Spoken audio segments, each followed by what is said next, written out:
Tugasku menemanimu.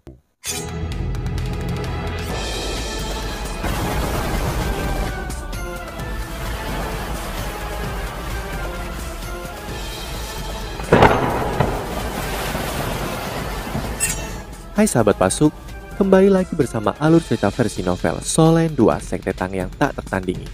Jangan lupa like, subscribe, dan nyalakan tanda lonceng. Mari kita lanjutkan.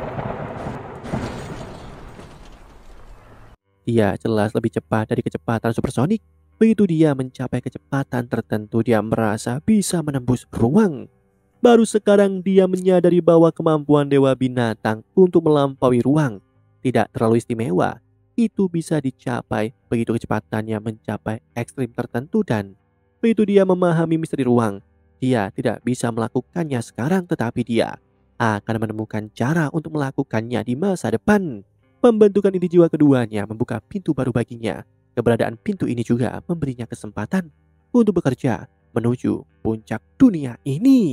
Dia segera menempuh jarak 50 km tepat saat dia diam-diam memahami segalanya. Wo Yuhao membiarkan semua jenis alat jiwa memindai tubuhnya, tetapi dia tidak takut ditemukan. Ini karena dia seperti bagian dari udara saat ini. Bahkan Dewa Binatang tidak bisa melakukan ini karena ia tidak memiliki imitasi. Setelah membentuk inti jiwa keduanya, imitasi Wo Yuhao juga telah mencapai puncaknya. Itu tidak lagi sekedar meniru, itu lebih seperti sebuah transformasi. Dia bisa berubah menjadi apapun yang dia inginkan, termasuk udara. Kini kehancuran yang disebabkan pada hari itu masih bisa dilihat. Menonton dari langit, jelas bahwa seluruh wilayah itu benar-benar kosong. Bahkan di langit, Wo Yuhao masih bisa merasakan aura kegelapan dan es pamungkas yang datang dari bagian itu. Bidang tanah ini akan membutuhkan waktu lama untuk menetralisir kekuatan-kekuatan ini. Sebelum dinetralkan, tidak ada makhluk hidup yang bisa bertahan di sini, bahkan organisme hidup di atasnya pun terpengaruh. Deteksi spiritual Wo Yuhao dilepaskan seperti jaring besar. Seluruh camp Kekaisaran Ryu ditutup. Segera Wo Yuhao menemukan siapa yang ingin dia temui dan mendarat di pangkalan. Jushi terganggu di kursinya saat ini. Ada pandangan yang tidak pasti di matanya.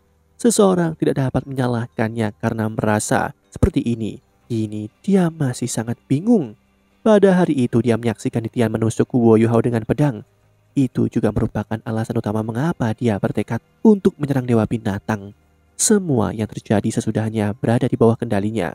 Satu-satunya hal yang dia tidak yakin adalah bagaimana Wo Yuhao. Dia benar-benar berselisih melawan Dewa Binatang Tian. Meskipun dia jauh lebih kuat dari sebelumnya, apakah serangan dari Dewa Binatang telah membuatnya terluka parah? Bisakah aku masuk?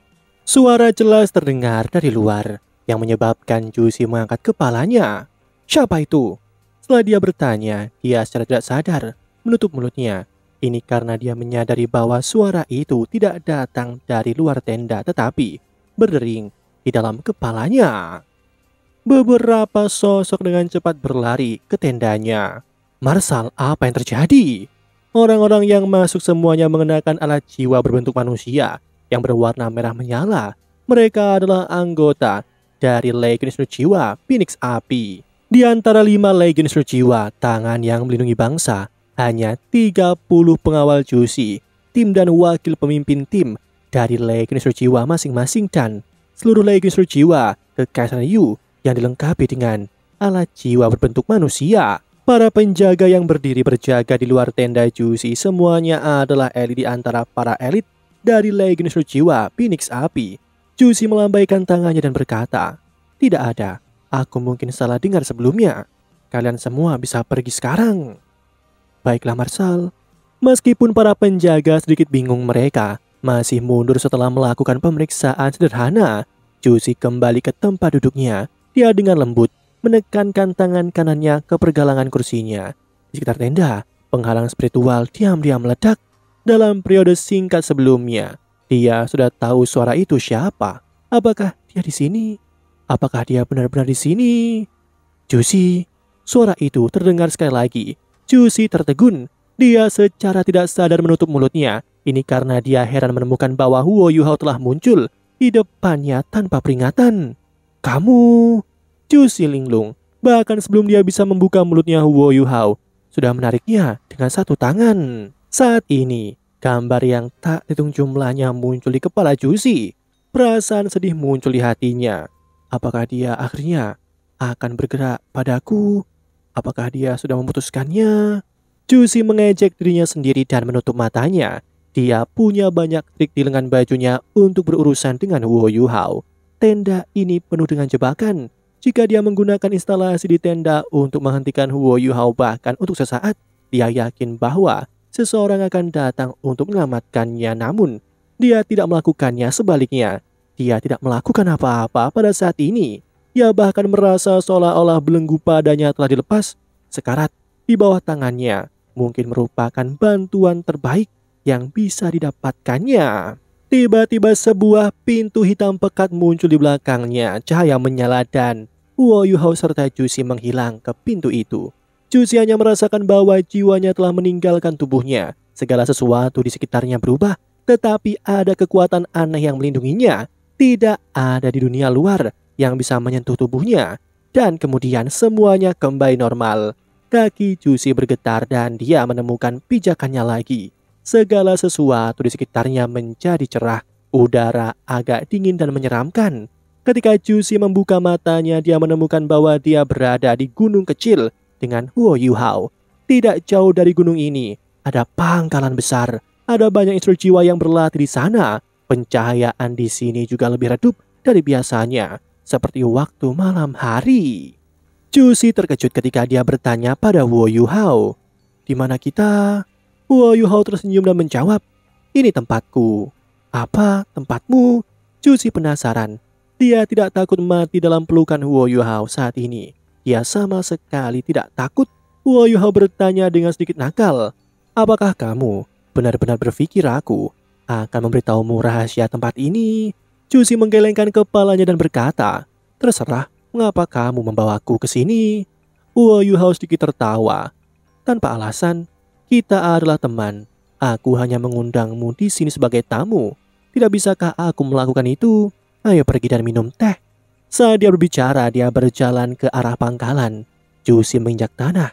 Meskipun dia tidak tahu apa yang sedang terjadi, dia masih mengikutinya. Untuk beberapa alasan, dia merasa bahwa dia akan berada dalam bahaya besar jika dia meninggalkan sisinya. Juicy tidak mengenakan baju besi apapun sekarang, hanya gaun merah. Dia seperti wanita muda biasa. Beri hormat.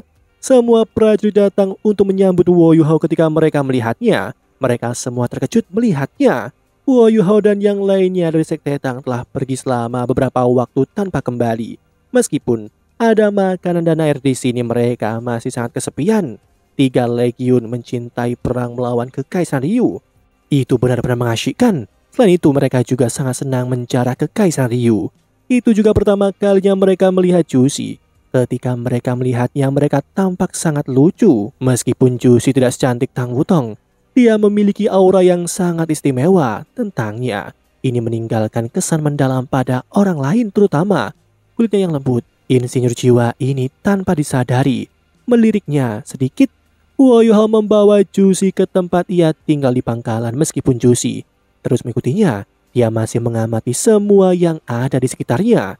Karena dia belum mati, semua yang ada di sini sangat penting baginya. Menjadi jeli telah menjadi kebiasaan yang dia ikuti dalam hidupnya. Huo Yuhao tidak mengganggunya dan juga tidak menghentikannya.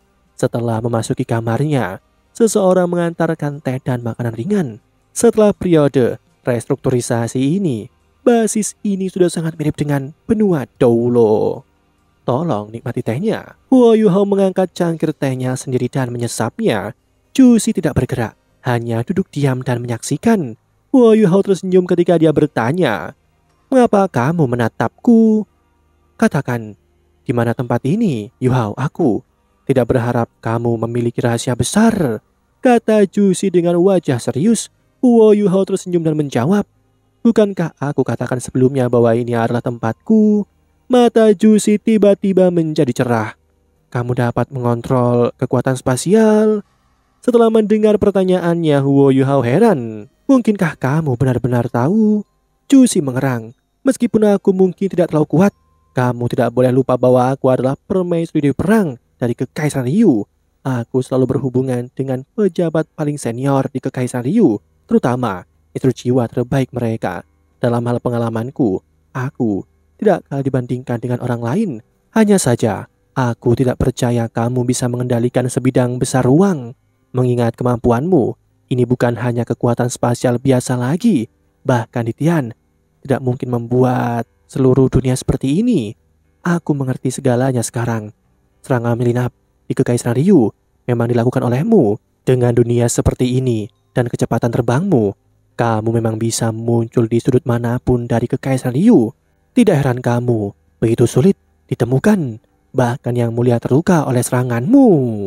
Huo Yuhao segera berkata, jadi Su Tianran benar-benar terluka. Sayang sekali, kami tidak bisa memusnahkannya kalau tidak. Pasukan Kekaisaran Ryu akan runtuh dengan sendirinya. Cusi tiba-tiba tertawa. Aku pikir juga begitu. Sayang sekali, kamu tidak bisa menghabisinya, namun aku harus memberitahumu bahwa Kekaisaran Ryu tidak akan berada dalam kekacauan bahkan setelah dia meninggal. Ini karena aku masih di sini. Bagaimana jika kamu mati juga? Suara Huo Yuhao tiba-tiba berubah dingin. Senyum di wajah Jusi menjadi semakin menawan. Jangan mencoba menakutiku. Trik itu tidak akan berhasil padaku. Aku sudah melihat melaluimu. Jika kamu benar-benar tega menghabisiku, kamu tidak akan membawa aku ke sini. Kamu akan menghabisiku ketika kita berada di tenda sebelumnya. Ketika dia berbicara, dia bersandar di sisi meja dan berdiri. Kemudian dia bergerak ke depan Huo Yuhao dan menatapnya, lalu berkata, kamu tidak tega menghabisiku, bukan? Huo Yuhao terpaksa mundur sedikit. Saat dia menatap Jusi, dia merasa sangat tak berdaya. Dia terlalu pintar. Ya, dia tidak akan membawanya ke sini jika dia bertekad untuk menghabisinya. Ya, aku tidak tega menghabisimu, namun karena kamu di sini dan telah melihat rahasia terbesarku, apakah kamu benar-benar berpikir bahwa aku akan membiarkanmu pergi? Jusi tertawa dan berkata, tidak penting apakah aku akan kembali. Yang lebih penting adalah bagaimana reaksi pasukan Kekaisaran Ryu jika aku hilang. Haruskah aku menganalisis sesuatu untukmu? Jika kamu berencana untuk membuatku sebagai tawanan, aku akan mengatakan itu adalah langkah yang salah. Apa? Huo Yuhao sedikit heran ketika dia memandangnya. Faktanya dia benar-benar ingin menahannya di sini. Kalau tidak, dia tidak akan membawa ke sini. Dalam hal masalah militer, Jusi adalah seorang jenius mutlak. Tanpa marshal mereka, pasukan Kekaisaran Ryu akan tanpa pemimpin. Ketika itu terjadi, pasti ada kekacauan internal. Itu akan membuat mereka lebih mudah dihadapi. Jusi tertawa dan berkata, jika aku yang masih memimpin kota Shrek akan baik-baik saja, namun aku tidak dapat menjamin bahwa jika aku hilang, aku bahkan dapat mengatakan bahwa kota Shrek akan dalam bahaya. Pikirkan tentang itu. Jika aku hilang, bukankah Shrek secara alami akan menjadi pelakunya? Mengingat itu, pasukan Kekaisaran Ryu dan bawahanku pertama-tama akan berpikir untuk menyerang Shrek dan memintaku. Jika aku ditahan di sini, aku tidak bisa mengirim instruksi apapun. Begitu mereka tidak dapat menemukanku, mereka pasti akan membalas dendam pada kota Shrek. Apakah kamu benar-benar berpikir bahwa Shrek dapat menangani pasukan kami? Kamu seharusnya melihat seberapa kuat kami ketika kami berurusan dengan Titian hari itu. Huo Yuhao berkata, aku bisa membawamu kembali ke kota Shrek dan membuatmu muncul di tembok kota. Begitu bawahanmu melihat bahwa kau ada di sana, akankah mereka berani menyerang kota?